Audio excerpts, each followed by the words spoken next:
Creating a new document. In Illustrator, you can start a new document using preset options depending on what you're making. In this case, you'll make an ad for social media. So you'll choose a preset from the web presets to start.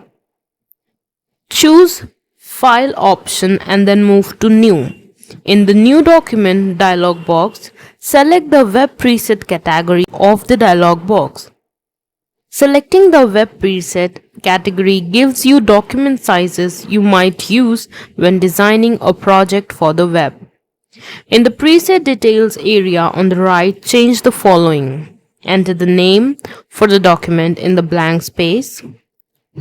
Width, select 1080 pixel, and height, select the height and type 1080 pixel.